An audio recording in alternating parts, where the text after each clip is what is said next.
కానీ కేసీఆర్ ఒకరిద్దరు ఎప్పుడు కాదు, ఈ రాష్ట్రంలో ఉన్న 4 కోట్ల నుంచి 5 కోట్ల మంది అయ్యారు. ఇప్పుడు మనం ఇచ్చిన లెక్కలు కాకుండా అంత జనాభా ఉన్నటువంటి తెలంగాణ ప్రజలంతా కలిసి 4 కోట్ల తెలంగాణ ప్రజలు ఒకే గొంతుతోటి జై కేసీఆర్ అనేటువంటి విధానం నుంచి ఎందుకు కేసీఆర్ దూరమైంది అనేదే ఇక్కడ పాయింట్. అంటే ఇప్పుడిప్పుడు పెరుగుతుందా, ఎలా పెరిగిందంటే నేను ఓటమి కారణాలు చెప్తా ఉన్నా. ఓటమి తర్వాత కేసీఆర్కి ఏం చెప్పిందనే తర్వాత మాట్లాడదాం. ఇలా అంతమంది ఎందుకు మిస్ అయ్యింది, కేసీఆర్ మీద ఎందుకు వ్యతిరేకత వచ్చిందంటే కేసీఆర్ ఆయన నమ్మి ఆయన చేతిలో కేసీఆర్ ఆయన చెప్పిన మాటలు అన్నీ నమ్మినాం. ఆయన జై తెలంగాణ అంటే మేము జై తెలంగాణ అన్నాం. మా ఆయన సకల జన సమ్మె చేయమంటే సకల జన సమ్మె చేసారు. ఆయన మిలియన్ మార్చ్ చేయమంటే మిలియన్ మార్చ్ చేసారు. ఆయన 7 మీటింగ్లు పెడితే 7 మీటింగ్లు రమ్మంటే వచ్చారు. ఆయన ప్రాణ త్యాగాలు చేయమంటే ఏం చేయమంటే అది చేసినటువంటి ప్రజల కోసం కేసీఆర్ గారు త్యాగం చేయకపోవడం అనేది పెద్ద మైనస్ అయిపోయింది. ఇక్కడ కేసీఆర్ తిరుగులేని నాయకుడు. తెలంగాణ సాధించి మొదటి టర్మ్ వరకు కేసీఆర్ తిరుగులేని నాయకుడు. కానీ కేసీఆర్కి ఓటమికి కారణాలు, బలమైన కారణాలు ఏంటి అంటే మెయిన్ ఉద్యోగ కల్పనలో చిత్తశుద్ధి లేకపోవడం అనేది, విచ్చలవిడిగా అవినీతి పెరిగిపోవడం అనేది, పాలన దక్షత విచ్చలవిడిగా అవినీతి పెరిగి భూములను అయితే చెత్త కొట్టినట్టే కొట్టారు. కాస్త కాలంలో ఎత్తేసి ధరణి అన్నిటికన్నా అత్యంత ఆ ధరణి చేసిన పాపాలు ఇంకా కూడా మార్చిపోలేని పరిస్థితి. ఇలాంటివి దెబ్బతీసినాయి కేసీఆర్. కానీ ఇప్పుడు అయితే ఆ టైంలో కేసీఆర్ చేసిన తప్పులను, ప్రజలు ఉన్న ఆగ్రహాన్ని మీడియా సరిగా చూపించగలిగింది. కానీ దాని తర్వాత రేవంత్ రెడ్డి గారు గెలిచిన 1 year తర్వాత కేసీఆర్కు జనబలం పెరిగింది. కొడంగల్లో కేటీఆర్ పోయి నువ్వు ఇప్పుడు ఎలక్షన్ పెట్టి దమ్ముంటారా, మేము చూసుకుంటాం, మేము గెలుస్తాము, మేము ఇవ రేవంత్ రెడ్డిని ఓడిస్తాం అన్నటువంటి చందంగా మాట్లాడారు. అంటే రేవంత్ రెడ్డి ఇప్పుడు రాజీనామా వేస్తే ఓడిపోతాడు అంటే ఎందుకు మాట్లాడుతూ ఉన్నా అంటే ప్రజాబలం పెరిగినట్టు వీళ్ళకి అనిపిస్తూ ఉందా, లేదంటే ఎక్కడ మిస్ అయింది, ఏం లాజిక్ మిస్ అయింది, ఏమవుతుంది అనే దాని మీద మనం ఒకసారి చూస్తే ఇక్కడ యాక్చువల్గా ప్రజలు అనేవాళ్ళు కొన్ని సందర్భాల్లో గొర్రెదాటుడు అనేది ఉంది ప్రజలలో. ఇలా నువ్వు ఒక తాన జాతరలో మందూరు అంటే మందిని చూడడానికి ఓతాటనిగా తయారయ్యారు చాలామంది. 50% గొర్రెదాటుడికి అలవాటు పడ్డారు ఈ దేశ ప్రజలు. అదే తెలివైన పని ఏమంటే మనం ఒక వీడియో చూస్తాం, పెద్ద మంట పెట్టి ఆ మంట చుట్టూ ఒక గొర్రెను పట్టుకొని పోతాడు. గొర్రెమందరికి ఒక గొర్రెను పట్టుకొని ముందర పోతే ఆ గొర్రెను పట్టుకొని ఆ మంట చుట్టూ తిరిగి విడిచిపెడితే ఆ గొర్రెన్ని ఒక రోజు మొత్తం తిరుగుతాయి మంట చుట్టూ 2-3 గంటలు. అటు చెవు పట్టుకొని విడిచిపెడితే అన్ని గొర్రెమే అనుకుంటే ఇక పోతున్నాయంటే అంటే ఇన్నిసార్లు ఆన్నే తిరుగుతున్నాం అన్నటువంటి ఆలోచన లేదు. ఇక్కడ ప్రజలు కూడా ఊటపాట చూసేటువంటి తత్వానికి వచ్చింది. అంటే మీడియాలో అది బోకసా, మీడియాలో ఒక వార్త వచ్చినప్పుడు అది నిజమా అబద్ధమా, అన్నటువంటి ఆలోచనకు రావాల్సినటువంటి ప్రజలు గొర్రె పెద్ద నింగలం నిప్పులు ఒక గొర్రె దుంకేదానికి అన్నీ దుంకుతాయట. ఒక పెద్ద వాగు వచ్చి వరదలు కొట్టుకపోతే ఒక గొర్రెను ఎత్తేస్తే అన్నీ దుంకుతాయి అట్లా. ఇట్లా జనాలు కూడా 50% మంది వార్తల్లో వచ్చేటువంటివి నిజమెంత అబద్ధమెంత అన్నటువంటి ఆలోచన లేకుండా, అసలు ఏమి జరుగుతుంది దీనికి కారణం ఏందని ఆలోచన లేకుండా ఒక నిర్ణయానికి రావడం అనేది కొంచెము ఇబ్బందికరమైనటువంటి విషయం. మరి అట్లంటే కేసీఆర్ విషయంలో ఎట్లా నిర్ణయానికి వచ్చారు, రేవంత్ రెడ్డి విషయంలో ఎందుకు నిర్ణయం రాలేదంటారని కూడా మీరు అనొచ్చు. కేసీఆర్ మీద రావడానికి బలమైన కారణాలు ఉన్నాయి. ఆ బలమైన కారణం ఉన్నాయి కాబట్టి ఆయనకు అత్యంత సన్నిహితులుగా ఆయన పాలన ఒక పరమావధిగా చేసుకున్న వాళ్ళు కూడా ఉల్టా అయిపోయారు ప్రజలు. ఎందుకంటే ఎంపీ ఎలక్షన్లో కేవలం 16% ఓట్లు వచ్చినాయండి. 48% ఓట్లు ఉన్నటువంటి బీఆర్ఎస్ పార్టీ మొత్తం పడిపోయి ఎన్ని శాతం ఓట్లకు వచ్చినారే 16% మిగిలిపోయింది. 7% ఓట్లున్న బీజేపీ 35% వచ్చింది ఎంపీ ఎలక్షన్లో, ఎమ్మెల్యే ఎలక్షన్లో కాదు. వీటంతటికి కారణం ఏంటి అంటే కేసీఆర్ తెలంగాణ జై తెలంగాణ అన్నటువంటి నినాదానికి కట్టుబడి ఉండకపోవడం, బీఆర్ఎస్ పేరును టీఆర్ఎస్ని పేరును మార్చి తెలంగాణను మొత్తం అభివృద్ధి చేసినాం, బంగారు తెలంగాణ అయిపోయిందని చెప్పి ఈ అయిపోయిందని చెప్పడాన్ని ప్రజలు జీర్ణించుకోలేకపోయారు. బంగారు తెలంగాణ అయింది, ఇలా బంగారు భారతదేశాన్ని నిర్మిస్తా అని చెప్పి బీఆర్ఎస్ అని పెట్టారు. ఈ బీఆర్ఎస్ కూడా పెద్ద కొంప ముంచింది. అన్నిటికన్నా పెద్ద డేంజర్ అనేది నేను చెప్పేటి ఒకటి కాళేశ్వరం, ఒకటి నిరుద్యోగం, 3 ధరణి, 4వది మాత్రం అవినీతి, 5వది కుటుంబ పాలన. ఇవే కొంపలు ముంచినాయి. ఇంకా చిన్న చిన్నవి చాలా ఉన్నాయి. ఇక భూమాములు ఉన్నాయి, ఇంకా దవాఖానలు కట్టలేదు, స్కూల్ కట్టలేదు, అది పక్కన పెట్టేద్దాం. ఈ 5 పాయింట్లను మనం మెజార్టీగా చెప్పుకున్నాం కేసీఆర్ గురించి. ఇప్పుడు రేవంత్ రెడ్డి గారి మీద వచ్చినటువంటి ఆరోపణలు ఏంది, ఎందుకు వ్యతిరేకత వస్తుందన్న పాయింట్ మీద చాలా ఇంపార్టెంట్. ఎందుకు రేవంత్ రెడ్డి మీద ఈ యొక్క వ్యతిరేకత వస్తుందనేది నువ్వు చెప్పాలి, మనం మాట్లాడుకోవాలి. రేవంత్ రెడ్డి మీద వ్యతిరేకత రావడానికి గల కారణము ఏంటి, ఎందుకు ఇట్లా అంటూ ఉన్నారు ప్రజలు చెప్పాలి. ఇప్పుడు రేవంత్ రెడ్డి ఏం చెప్పిండు? రేవంత్ రెడ్డి అంటే రేవంత్ రెడ్డి మూసి ప్రక్షాళన అన్నాడు. మూసి ప్రక్షాళనలో ఉన్నటువంటి ఇండ్లెన్ని, ఆ ఇండ్లు పోతున్న ఇండ్లెన్ని, వచ్చిన వ్యతిరేకత ఎంత? మా అంటే మొత్తం కలిసి ఒక 16,000 ఇండ్లు, 5 కోట్ల మంది ప్రజలు ఉన్నటువంటి రాష్ట్రంలో 1600 ఇండ్లు, 1700 ఇండ్లు పెద్ద కథ కాదు కదా, కొన్ని వందలలోనే కదా.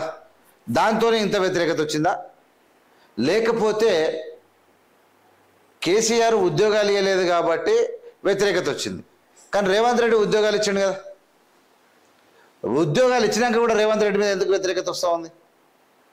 ఇంకోటి, రైతులకు ఇక్కడ మీరు ఒకసారి చూడండి, ఇక్కడ రుణాలు కట్టలేదని ఇండ్ల తలుపులు మోటార్ స్టార్టర్లను గుంజుకుపోతున్నారు, రేపు పుస్తకాలు లాక్కెళ్తారా అని చెప్పి కేటీఆర్ గారు మాట్లాడు రుణాలు కట్టలేదని. నేనేమంటానంటే రుణాలు అనేటివి రాష్ట్రం లోపల కేసీఆర్ ప్రభుత్వం కూడా రుణమాఫీ చేయలేదు. రేవంత్ రెడ్డి ప్రభుత్వం రుణమాఫీ చేసింది, అది 18,000 కోట్లు రుణమాఫీ చేసింది, ఇంకా చేయాలి, అన్ని కాలే. అంటే మెజార్టీ ప్రజలకు 2 లక్షల లోపల ఉన్న వాళ్ళకి చేసింది. ఈ దేశంలో ఎక్కడ చేయలేదు. అంటే పూర్తిగా చేయకపోయినా మెజార్టీ రుణమాఫీ చేసింది. ఇంకా 8,000 కోట్ల రూపాయల బకాయిలు ఉన్నాయి, అది చేస్తామని చెప్పింది. ఇంకా హామీలలో కేసీఆర్ గారు ఇచ్చినటువంటి 2,116 అనేటువంటి వృద్ధాప్య పెన్షన్లు మాత్రం కంటిన్యూ అయితేనే ఉన్నాయి.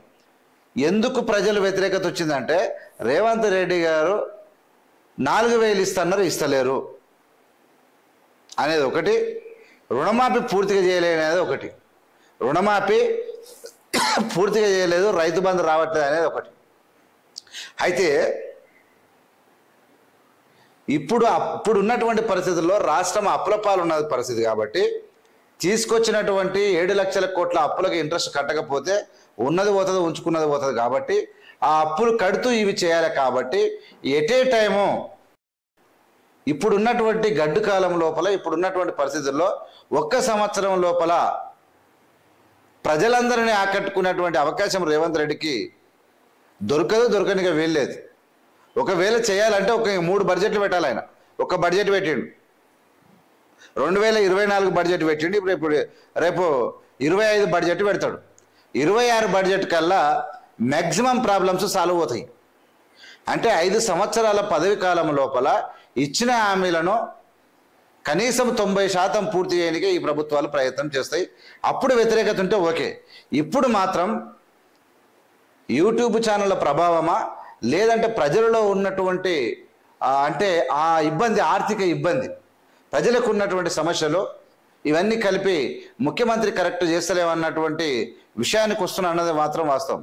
కానీ ప్రపంచంలో కాదు, భారతదేశం మొత్తం మీద ఈ నరేంద్ర మోడీ పాలనలో ఈ దౌర్భాగ్యమైనటువంటి పరిస్థితి ఉన్నది. డబ్బులకు విలువ లేదు. చాలా అంటే పెరిగిపోతున్నటువంటి ధరలు, తగ్గుతున్నటువంటి ఉపాధి అవకాశాలు, తగ్గిపోతున్నటువంటి ఉద్యోగ అవకాశాలు, చాలా పెద్ద ఎత్తున పెరిగిన ధరలను, ప్రజల యొక్క ఆర్థిక స్థితిగతులను గుల్ల చేయడమే వీటన్నిటి కారణం. కానీ వీటన్నిటికీ కారణం నరేంద్ర మోడీ, కేసీఆర్ పక్కన పెట్టి నరేంద్ర మోడీ అని తెలియని ప్రజలు రేవంత్ రెడ్డి మీద కొంచెం వ్యతిరేకతతో, కొంచెం ఇబ్బందిలో ఉన్నట్టు మాత్రం వాస్తవం. కానీ రేవంత్ రెడ్డికి ఈ రాష్ట్రంలో ఉన్నటువంటి అప్పులకు, వచ్చే ఆమ్దానికి, కట్టే అప్పులకు సరిపోయంగా 1వ తారీఖు నాడు జీతాలు ఇవ్వడం, విద్యార్థులకు మెస్ ఛార్జీలు పెంచడం, ఇంకా మ్యాక్సిమం అనేక నిర్మాణాలు చేయడం, అంటే ఒక రకంగా పాలన అన్ని అంగాలను ఒకేసారి టచ్ చేయడం వల్ల దాన్ని పూర్తి ఇంప్లిమెంట్ రేక ప్రజలను ఇంకా సాటిస్ఫై చేయలేని పరిస్థితులు అయితే ఉన్నది వాస్తవం. కానీ ఒక బడ్జెట్తోని కాదు ఇది. ఇప్పుడు విద్యా వ్యవస్థకు తక్కువ శాతం కేటాయించారు. ఎందుకు తక్కువ శాతం విద్యా వ్యవస్థ కేటాయించారంటే రైతు రుణమాఫీ అనేది ఒకటి పెద్ద అంశం ఉన్నది. ఇక్కడ వ్యవసాయానికి 70% పైగా నిధులు కేటాయించినటువంటి తెలంగాణ రాష్ట్ర ప్రభుత్వం భవిష్యత్తులో వ్యవసాయానికితో పాటు ఇంకా రంగాలకి ఈ బడ్జెట్లో పెంచుకునే అవకాశం ఉంది. ఈ బడ్జెట్ సమావేశాల తర్వాత 3వ బడ్జెట్ కల్లా వ్యవసాయానికి మినిమం 70% ఉన్నది 50%కి తీసుకొచ్చి మిగతా 50%కి వ్యవసాయము, అది ఆరోగ్యము, విద్యకు కేటాయించేటువంటి అవకాశాలు ఉన్నాయి. అప్పుడు ప్రజలలో ఉన్నటువంటి సమస్యలను ఇప్పుడు కేసీఆర్ యొక్క అంటే 7 లక్షల కోట్ల అప్పులు తెచ్చినటువంటి కేసీఆర్ సర్పంచ్లకు పనులేక, నిధులేక ఎంతోమంది సర్పంచ్, ఎంపీటీసీలు తిరగబడ్డారు కేసీఆర్ మీద. అన్ని డబ్బులు అప్పులు తెచ్చిన కేసీఆరే సర్పంచ్లకు నిధులు ఇవ్వలేకపోయాడు, ఎంపీటీసీలకు నిధులు ఇవ్వలేకపోయాడు. ఎక్కడ కూడా ఉద్యోగాలు ఒక జిల్లాకు ఒక రోజు ఇచ్చిండు. అంటే ఉద్యోగాలకు శాలరీస్ లేని పరిస్థితి. ఎందుకంటే ఒక సిస్టమేటిక్ లేకపోయింది. నీటిని కూడా ప్రాజెక్టులు మొదలుపెట్టిరు, పైసలు మింగేసేది తప్ప ఆ ప్రాజెక్టులను పూర్తి చేయకపోవడం, ఆ ప్రాజెక్టు నుంచి ఫలాలు ప్రజలు అందుకోకపోవడము కేసీఆర్ చేసిన తప్పిదమే. ఇవన్నిటినీ చూసిన తర్వాత మళ్ళీ కేసీఆర్ వస్తాడు రాజు. నేనేమన్నంటే కేసీఆర్ గారికి వ్యక్తిగతంగా సంతోషంగా ఉండాలి, హ్యాపీగా ఉండాలి. ప్రజలు ఎవరెవరైతే ఆయనకు మద్దతు ఉన్నారో ఆ మద్దతును మనం అంతా గౌరవించాలి. వాళ్ళు కేసీఆర్ను ప్రేమించడానికి మనకు సంబంధం లేదు. నేనేమంటానంటే ఎవరైనా ఒక నాయకుడు మనకు వాళ్ళకు ఉన్నటువంటి, మన పార్టీకి మనకున్నటువంటి బాండ్ వేరు. ప్రజల కోసము బాధ్యతాయుతంగా భయంతో జాగ్రత్తగా పనిచేయడం వేరు. ఎవరు కావాలి ఇలా? ఎవరు కావాలి? ఆనాడు వెనకటికి మా తాతలు నేతలు తాగిర్రు, మీరు మా మూతులు నాకురు అన్నట్టు ఇది కావద్దు. కేసీఆర్ ఉద్యమంలో పెద్ద లీడర్ కాబట్టి ఈనాడు ఆయన ఎన్ని తప్పులు చేసినా, ఎన్ని అప్పులు చేసినా, కుటుంబాన్ని ఎంత విచ్చలవిడిగా వాడినా, రాష్ట్ర అభివృద్ధికి కుంటుపడుతున్న పని అంటే ఉపయోగపడినటువంటి వ్యక్తి కేసీఆర్ను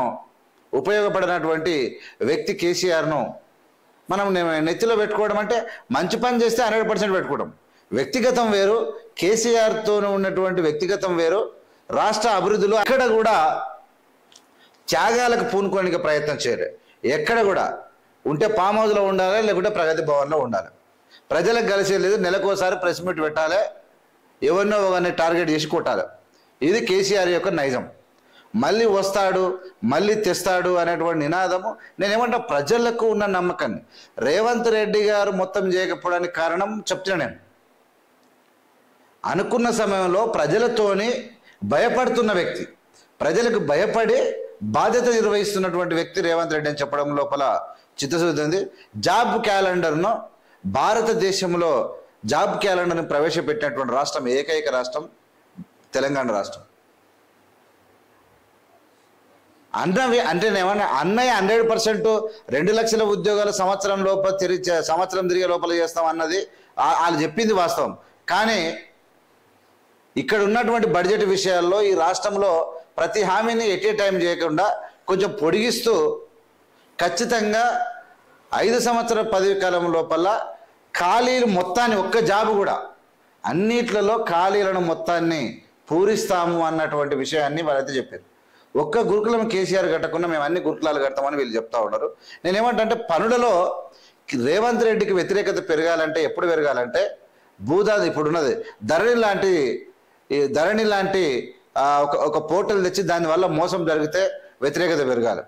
ఉద్యోగాలు ఇవ్వకపోతే కేసీఆర్ మీద, రేవంత్ రెడ్డి మీద వ్యతిరేకత పెరగాలి. ఉద్యోగాలు ఇవ్వకపోతే పెరగాలి.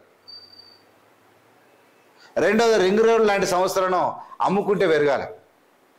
ఎలాంటి సమయంలో పెరగాలి? కాళేశ్వరం లాంటి ఒక ప్రాజెక్టు చెప్పి ఆ ప్రాజెక్టు ఫెయిల్ చేస్తూ డబ్బులు దండుకుంటే ఖచ్చితంగా వ్యతిరేకత పెరగాలి. తప్పులేదు. రుణమాఫీ రుణమాఫీ అనే పదాన్ని మొత్తమే చేయకపోతే, అంటే ఇలా డబ్బులు లేవు కాబట్టి బడ్జెట్ రిలీజ్ కాలే, చాలా మందికి శాంక్షన్ అయి ఆగి ఉన్నాయి, చాలా మంది రైతులకు శాంక్షన్ అయినాయి కానీ అకౌంట్లో డబ్బులు లేవు. కారణం రాష్ట్ర ఖజానాలో డబ్బు లేదు. రాష్ట్ర ఖజానాకు నెక్స్ట్ బడ్జెట్లో వచ్చే డబ్బు రాగానే అందరి అకౌంట్లో డబ్బులు పడతాయి. ఇది ఒకటి. అంటే ప్రజలకు భయపడి రాష్ట్ర అభివృద్ధి కోసం అహర్నిశలు పనిచేస్తున్నాడు రేవంత్ రెడ్డి అనే తప్పు, డౌటే లేదు ఇక్కడ.